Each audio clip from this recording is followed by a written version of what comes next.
4 ફૂટ જેટલો સાપ છે આ.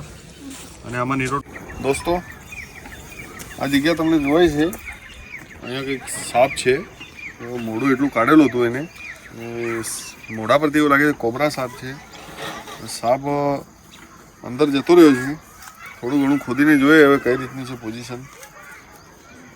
દર મોટો લાગતો નથી એટલે અહીંયા જ વગા ખોદીએ છીએ એને. નાના પાટલામાં અમે આવ્યા છીએ અને ખોદીને એને કાઢીએ બહાર. જુઓ તમે વિડીયોમાં. એક અંદર નજર રાખજો લે.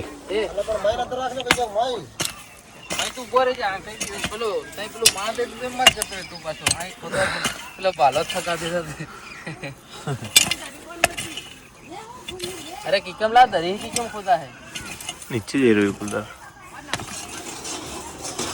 નીચેથી જ આવ્યો કઈ એના મહીથી જ આવ્યો હે. દોસ્તો આ ખોદવાનું ચાલુ છે. દર આમ સીધો નીચે જઈ રહ્યો છે. હવે સાપ આ નીચેથી આવ્યો છે કે સાઈડમાંથી આવ્યો છે. જો એ જગ્યા પહોંચી છે અને સાપ ઝેરી છે.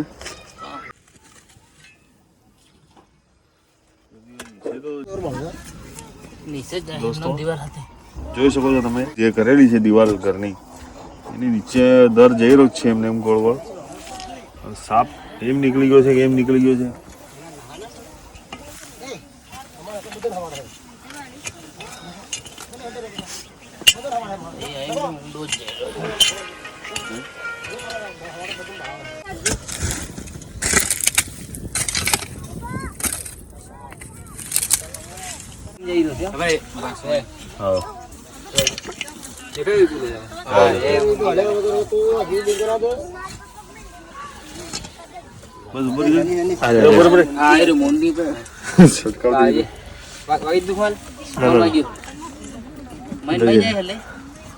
તો હવે તારે છેલ્લે જ નીકળે ગયું તું. બસ હવે આપણે અંદાજ આવી ગયો.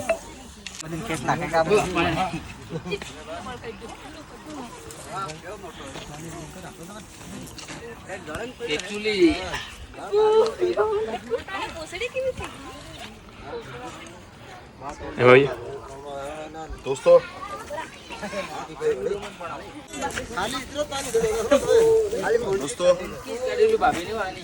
આ સાપ તમે જોઈ શકો છો. એની કાચલી ઉતારવાની તૈયારી છે. દોસ્તો આ કાચલી ઉતારવા માટે આ વળિયોમાં ભરાયો હશે અંદર અને આ ચાલવા ગયા હશે ને અચાનક એનું મોઢું બહાર નીકળેલું હતું દોસ્તો. અને પેલા ભાઈની નજર પડી ગઈ.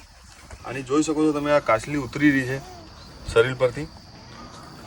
દોસ્તો સાપ વર્ષમાં 3 વખત કાચલી ઉતારતો હોય છે અને આ સાપ કાચલી ઉતારવા માટે જ અંદર ભરાયો છે, કેમ કે એ જગ્યા પર વળીમાં કાચલી ઉતારવા માટે ઘૂસી ગયો છે. દોસ્તો આ સાપ ઝેરી છે. આમાં ન્યુરોટોક્સિક ઝેર છે. આ રીતના સાપ બાઇટ કરે તો સીધો આપણે સરકારીમાં જવાનું, કોઈ ઝાડ ફૂંક તંત્ર મંત્રના ચક્કરમાં જવું નહીં. દોસ્તો આ જોઈ શકો છો તમે કઈ રીતે બાઇટ કરવા આવે છે.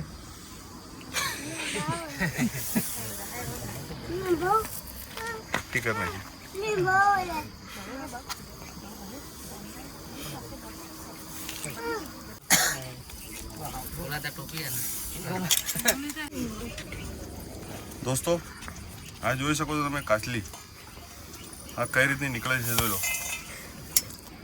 આ વર્ષમાં જોઈ લો.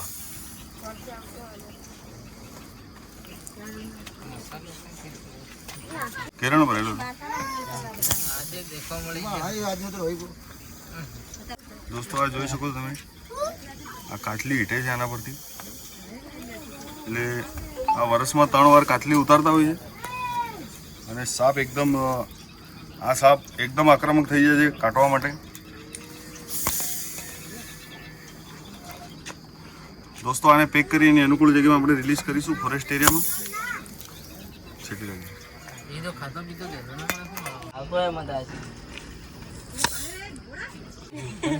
દોસ્તો 2 મિનિટ. દોસ્તો આ સાપ જોઈ લો તમે. 4 ફૂટ જેટલો સાપ છે આ અને આમાં ન્યુરોટોક્સિક ઝેર છે. આ રીતના સાપ બાઇટ કરે સીધું સરકારીમાં જવાનું, કોઈ ઝાડ ફૂંક તંત્ર મંત્રના ચક્કરમાં જવું નહીં. કેમ કે આ સાપ બાઇટ કરે તો આપણને 40 મિનિટનો સમય મળે છે. એ 40 મિનિટનો સમય આપણે ઝાડ ફૂંકમાં ગવાવી નાખીએ છીએ. અને દોસ્તો કોબરા સાપમાં ન્યુરોટોક્સિક ઝેર હોય છે. આ સાપ બાઇટ કરે તો આપણે દોઢ કલાકમાં આપણી મૃત્યુ થઈ જાય છે. 1.5 કલાકમાં માણસ મરી જતો હોય છે દોસ્તો. એટલે જે મને સીધું સરકારીનો સહારો લેવાનો, કોઈ ઝાડ ફૂંક તંત્ર મંત્રનો સહારો લેવો નહીં.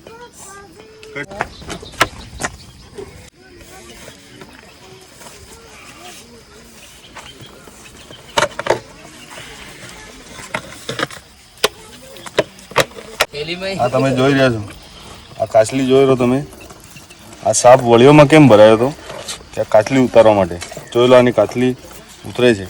આ કાચલી કેમ ઉતારે છે દોસ્તો કે એને જીવજંતુ કોઈ પડતા હોય તો આ એના શરીર પરથી આ કવર એનું છે, આ કવર ઉતારી દે છે. અને કવર ઉતાર્યા પછી એકદમ સુંદર લાગે છે આ સાપ. હા, લા પેલું ઢાંકણું કઈ ગયું?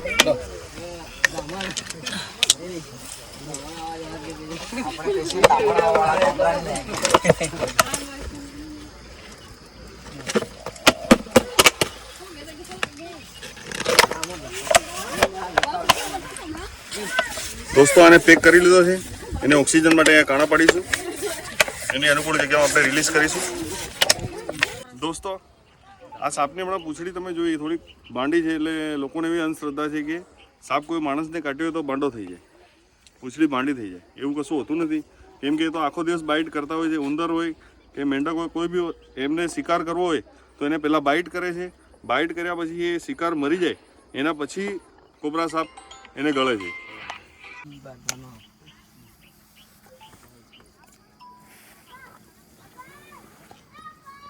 કાણા કેમ પડવા પડે કે અંદર હવા જાય, ઓક્સિજન લેવું એને બી જરૂરી છે.